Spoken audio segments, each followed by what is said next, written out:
Please join me in welcoming Jason Browne from Pennsylvania, USA, our next speaker.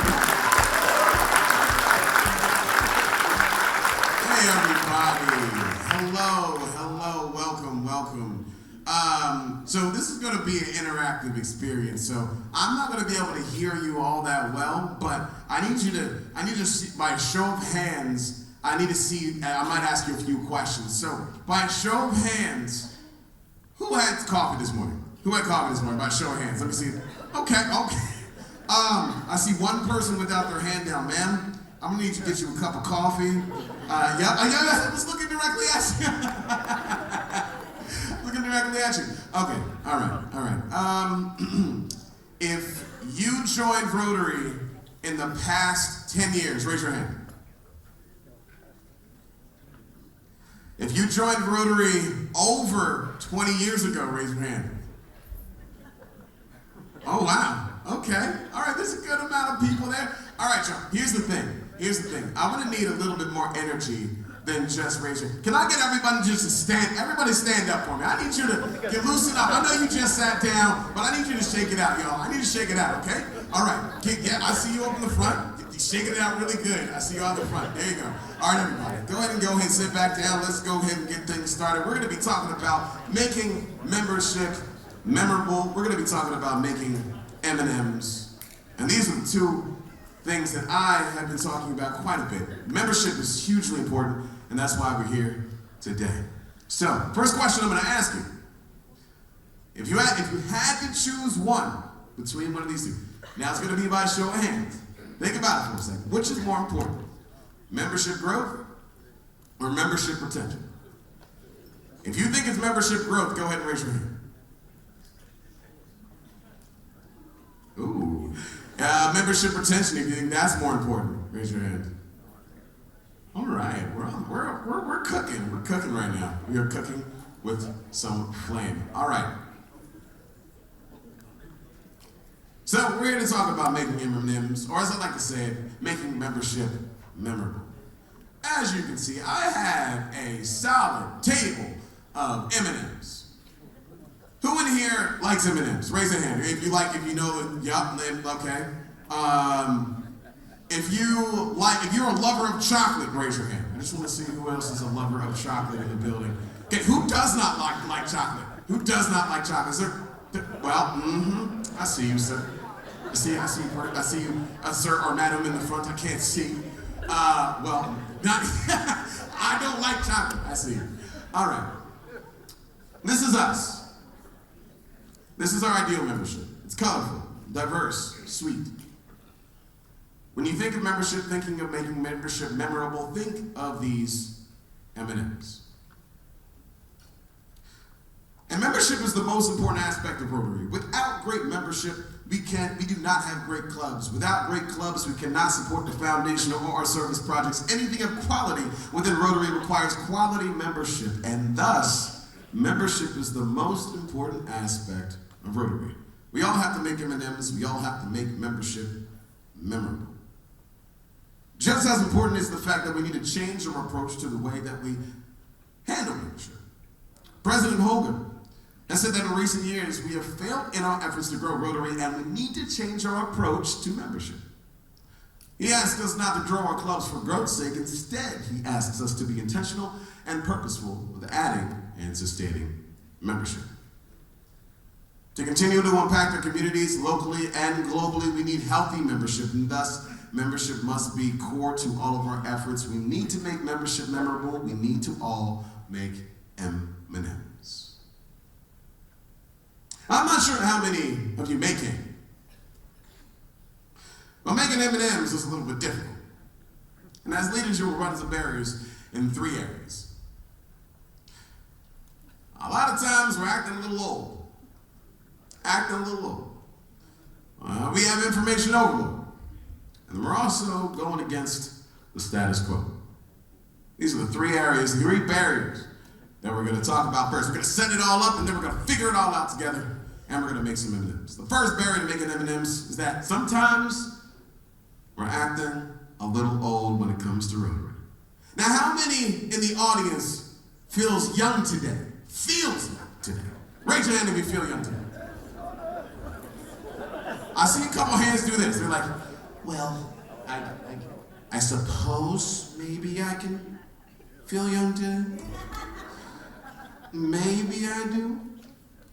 Age is not, when I'm talking about acting old, I'm not talking about how old you are. I'm talking about your mindset. One of the reasons why I love Rotary is our perspective, areas of focus, global and local, all races, creeds, genders, ages, in addition to all the other differences that we have. Every time I connect with another set of Rotarians, my perspective has deepened and my maturity has grown. And that's why I miss being exactly where you are at right now, in conferences. I feel like when you're at a conference, everyone has this youthful perspective. Everyone wants to learn and figure out problems. Somebody on the left-hand side of the room is like, ooh, I have an idea. Somebody on the right-hand side of the room is like, well, I have a solution. Let's figure it out together. But for some odd reason, that seems to change when the conferences are over. When I was a kid, I used to ask questions all the time. I was that kind of kid that would go to my parents and be like, Mom, why? Why does this happen? Why? What about why? Why does the clouds go by? Why does that happen? Well, what about, why, Mom? Why? There's a certain curiosity that we all have. But when we get back to our clubs, for some odd reason, we begin to lose that curiosity, that energy. And so we start to act a little old. We start playing it safe, afraid to push against the rules. We cross our arms and don't look to find a new way of doing things. So how do you make membership memorable if you can't approach it with a youthful perspective? The second barrier. Oh, by the way, I forgot to do this. Sometimes you just act, This is what happens when you go back to the Rotary Club. Normally it's like this. It's like, yeah, at a conference, then all of a sudden, turn a little bit older on the inside. You have to stay youthful. The second barrier that we have in making M&Ms is information overload. Internal to your club, there are so many different aspects of Rotary. Just counting the areas of focus and strategic objectives, there are 10 different topics. There's only so much email that you can read. There's only so many Zoom sessions that you can be a part of. It's intense. External to your club, how the heck do you convey the message of Rotary properly to people who don't know about it? Like, where do you start? There's so much information. How do you convey it? Online, in person? It just seems overwhelming. Do I add the, what about the areas about, okay, it's confusing. I know. How do you make membership memorable when there's information overload? The third barrier that we have after information overload is status quo. If you only play by the rules of your predecessors, the ability to adapt to the current needs of your club may prove difficult. Innovation is necessary for our progress, but sometimes we get stuck in the old ways of doing things. How do we make membership memorable when innovation feels limited by the status quo? For instance, I'm going to ask y'all a question. All right, I can't hear you very well, but I need you to shout out something for me. I want you to shout out the phrase, heard that. Like, I heard that from somebody. So the phrase is, heard that. On the count of three, I want to hear it from all of you, even though I might not be able to hear it over the microphone. So heard that on the count of three. 1, 2, 3. Heard that. Okay, I heard it. It was like a little echo in my headphones. I still got it. So I want to know if you've heard any of these phrases in your club. I need y'all to shout out, heard that. Okay? So here's the first one. If you've ever heard this in your club. Hands up or shout, I heard that if you've heard the following. That won't work in my club or in our community. If you heard that on the count of three. 1, 2, 3. All right. I heard a little bit. I heard little trickles there. If you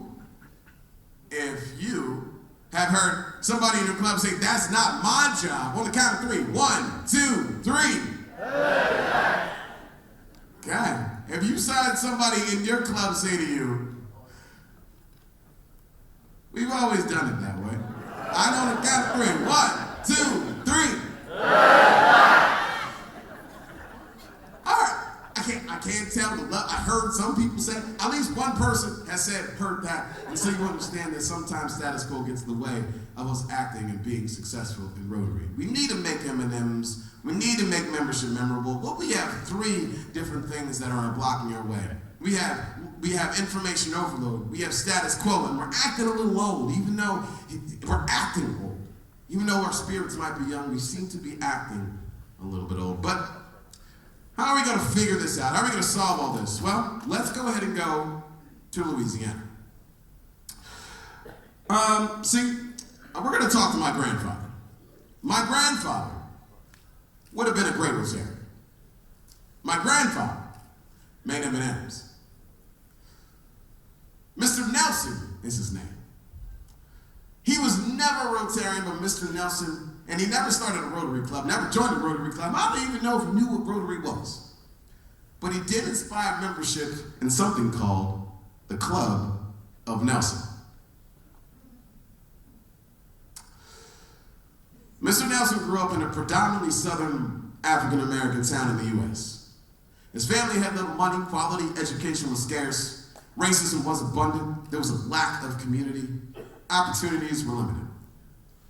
Despite these barriers, Mr. Nelson was able to get a college education, found ways to bring the community together. He formed clubs of Nelson. When he became the principal of multiple schools, he created a Club of Nelson, a team of teachers and leaders. When he became a leader in the local church and national professional fraternities, he created Clubs of Nelson, teams of national and community leaders.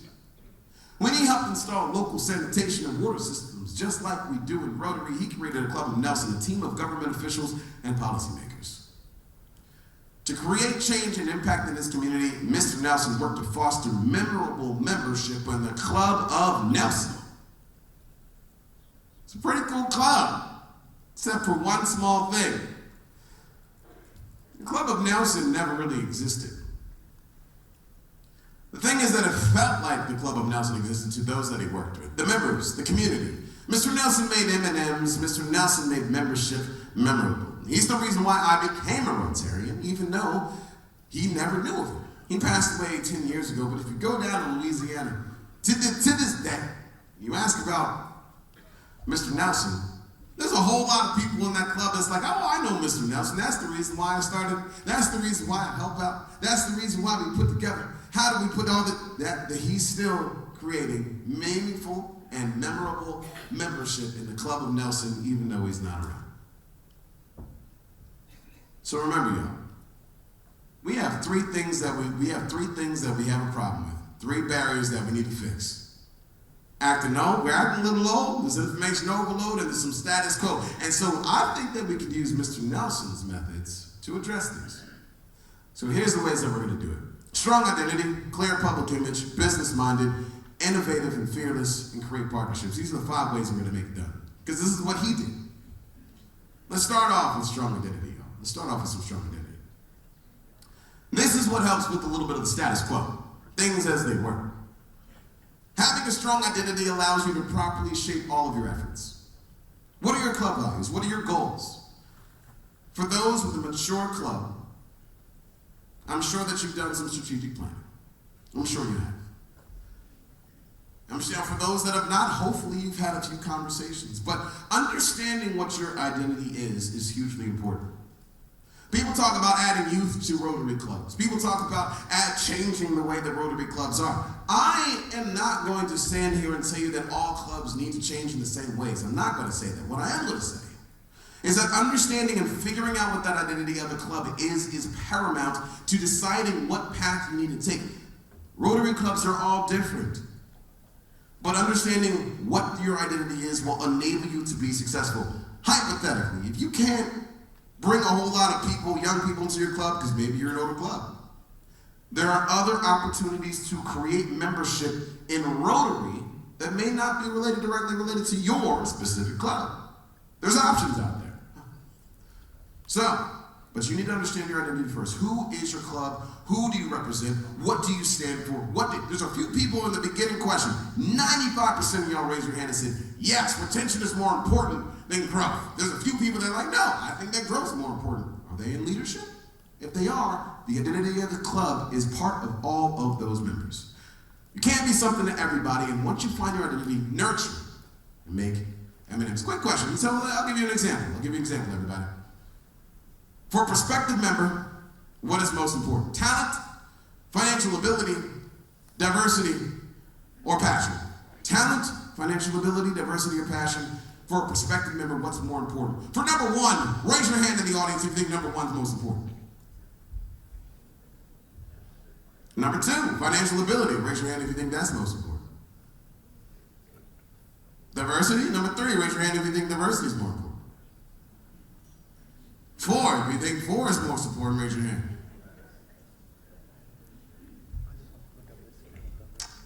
Y'all are very cohesive with. So, quick little point. I didn't have number four on here until just this past conference that I did. Someone was like, I think it should be passion. I was like, fine, I like it. Well, apparently everyone feels passion is more important than all of them. I'm going to take it off the next conference because that's not supposed to be there in the first place. So just know that. I'm going to take that off. Everybody already knows that passion is the big thing. Next up, the next thing that you need to do is have clear public image. It helps with information overload. Once you understand who you are, you have to have strong identity first, know exactly who you are, then you can communicate it effectively. Having a clear public image allows you to attract the people to which you serve and makes the current members feel good about the efforts. Maybe you celebrate the members that are part of your club. Maybe you also reach out to those prospective members that are outside in your communities that you need to talk to. Once you know who you are, you can communicate it effectively, and this is hugely important. There's a lot of information about public image, but you need to start here first and then move down to public image. And this helps with information overload. You can weed out all the things and get to the point of who you are as a club to communicate to those who you need to. Business-minded. This helps with the status quo. Raise a hand if you have ever run a business or helped somebody run a business before. Okay. Raise your hand if you think that your Rotary clubs leverage the skill sets to which you have learned running those businesses. If you think Rotary clubs leverage those well. Raise your hand if you think Rotary clubs do not leverage those skill sets well. Do not leverage those skill sets well. I see a few timid hands. That's okay. How often do we use the skills that we have learned on a day-to-day basis in Rotary? We all have so many aspects and so many skill sets. Are the members in the club of business skills, marketing, finance, facilitation, social media? So many times I've talked to clubs that are like, listen, we don't know how to do social media, we don't know how to do PR, we're not exactly sure. But there's a person in your club that runs their own business and handles all of their marketing, and they are successful. They identify the people who they want to target with their imaging and their marketing, and they're able to do that successfully. So if you just, for some odd reason, people in Rotary clubs, I'm a Rotary, I'm a past president. I'll even claim myself. We sometimes forget all the skills that we have or have access to. We get dumb real quick when it comes to running Rotary clubs as opposed to running them, like when we think about our business. We'll be sharp as heck. Someone's like, what about your business plan? You're like, well, if we do A and B and C and we're gonna be successful this year, grow our gross by But when it comes to Rotary club, you're like, how are you gonna get 2 members this year? Everybody goes, I don't know.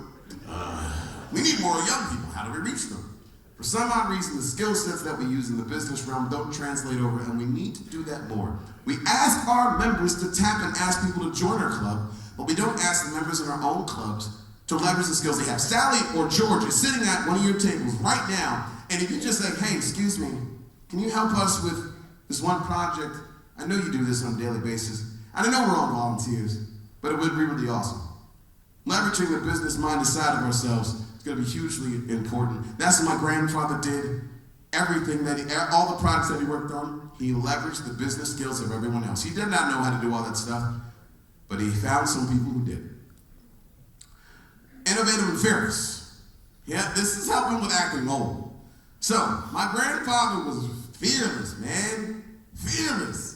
And he grew up in a really racist time, and he was making changes that a lot of people didn't like.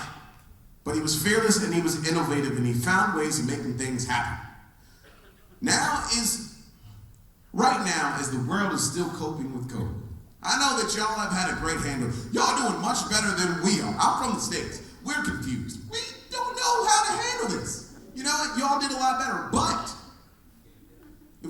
the whole world into consideration, how everybody's responding, right now is the perfect time to innovate. Right now is the perfect time to set aside any of that preconceived stuff and be like, listen, we are going to step out of our comfort zone and we're going to do something new. We're not just going to stay, if you continue doing the things that were the way that you did them before COVID, even though y'all did it pretty well, and continue to push them after COVID and think that everything's going to be hunky-dory, it's just not the case. I know that y'all have a good handle on it. I know that y'all do. But the point is that last year is different than it was 10 years ago. Last 6 months are different than the previous 6 months. This past week is different than the 2 weeks prior before that. And if we stick to the same things we're always doing, we're not going to be able to push Rotary to the next level. We have to be fearless, just like my grandfather was, and we have to be innovative and not let barriers get in our way. Have a strong identity, have a clear public image, be business-minded, be fearless, and be innovative. Those are 4 out of the 5 things that I wanted to talk about. Next is creating partnerships. So let me just quickly tell you about my grandfather. Let's assume for a moment. My grandfather he passed away when he was about 90, right? Let's assume my grandfather was a cool young kid. Raise your hand if you have somebody in your community that's young and as cool as Mr. Nelson might have been, and he helps your community. Raise your hand if you have somebody like Mr. Nelson who might be a little bit younger in your community. Raise your hand if you have somebody like him in your community. You really? I challenge. Okay, well, I'll describe him a little bit more. You tell me if you see him. So this is Mr. Nelson, right? Mr. Nelson, as a young guy, maybe in one of your communities, he has a nice car. Maybe he has a little bit of money. He's doing pretty well for himself. He does a lot of community service. You know what I mean? A lot of community, and guess what? He has a lot of friends, and he's COVID friendly. He knows exactly how to handle himself and be safe. Make sure everyone's safe around him. Look, this guy is like the cool kid in your community. This is the coolest kid in your community. 100% cool. Okay? This is Mr. Nelson in your community. Now, imagine. Rotarians just asking him to be part of Rotary. She's not. He's probably going to say no. He's probably going to say no and say, listen, I'm doing my own thing. I'm good. I'll see y'all later. I'm going to go hang out with my friends and do all the cool things that I'm doing. I don't need to be a part of this. And my response to that is, that's okay.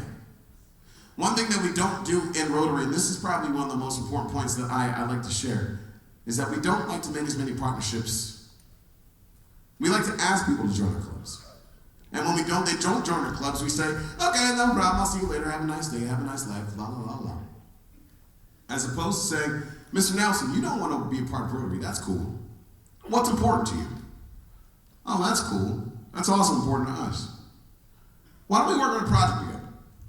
Why don't we help you with your project? Mr. Nelson, why don't we help you with your project? We're going to make your project successful. We're going to partner together and impact the community. A year goes by. You have a successful project with Mr. Nelson. Everybody in the community is happy. Everybody's cheering on, like, yes, we did it. All right. And then all of a sudden, Mr. Nelson's walking down the street. He runs into somebody. Kate. He runs into Kate. Hey, Mr. Nelson, how's it going? Oh, you know, I'm doing pretty good. Well, I heard you did some really cool stuff in the community. Like, how did you, I'm like, it was great to see that. Yeah, it was really great. Yeah, it was a lot of fun. We didn't do it by ourselves. All right, you worked with like the rotor, something about a gear? Yeah, it's called the Rotary Club. They're a pretty cool group. They're a little old, but they're really cool. They're really helpful, they're really resourceful. Oh, so wait, who are they? Well, they're an organization that's been around. And then you have Mr. Nelson telling other people in the community. You have the newspapers in the community. You have all the media, the social media, all of the important community talking about the successes that you've had with the person in the group that is not even in your Rotary Club. If we're going to continue to make membership memorable, I'm here to tell you that it does not have to be in your club to plant the seeds to grow Rotary in a way that has never been seen before in your towns, in your communities, in your country.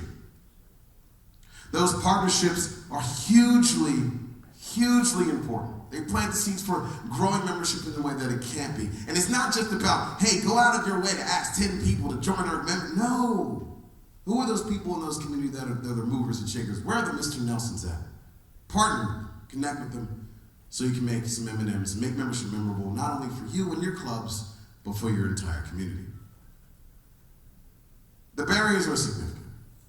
Acting old, some of us just act a little old. And some of y'all might be offended by saying that y'all acting old. That's okay. If you got offended by me saying that you're acting a little old, then you're probably acting a little old. But if you're feeling young, and if you have that spirit, or if you have the access to that, tap back into that youthful feeling and figure out a way to look at and appreciate all the things from a youthful perspective. Information overload, that is heavy and hard. There's so many different aspects of Rotary. Where do we start? Status quo, everybody's been around there's a lot of hands that have been around for 20 plus years. How do we make sure that that does not get in our way? Strong identity, figure out who you are. Create imaging around that once you figure out who you are. Leverage the skill sets within your club, just like my grandfather did. He understood who he was, understood how to communicate about it. Leverage the skill sets of the people around him. Be innovative and fearless, just like my grandfather, Mr. Nelson. Make sure that you go out and you do something new. And you're not afraid to fail. Who cares if you fail a little bit? Do something new. You do the same thing you did for the past 35 years. Is it still relevant? Does it still mean something? Maybe. Maybe not. Maybe there's more that you can do. Maybe there's some more partnerships that you can create to create even more impact and be innovative in that space. These are the 5 ways that we tackle those barriers. Y'all, we need to make M&Ms. We need to make membership memorable. And here are the ways to plant those seeds.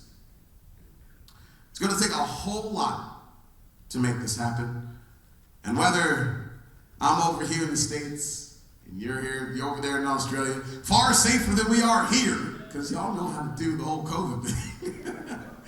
We can make membership memorable. We can make M&Ms. And it starts with us in our communities. And then all it takes is to make a little bit of a challenge. Everybody, that's me. That's making M&Ms. Hopefully you have a fantastic rest of your conference. My name is Jason Browne, and enjoy the rest of your day.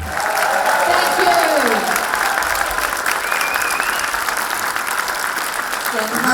Stand by,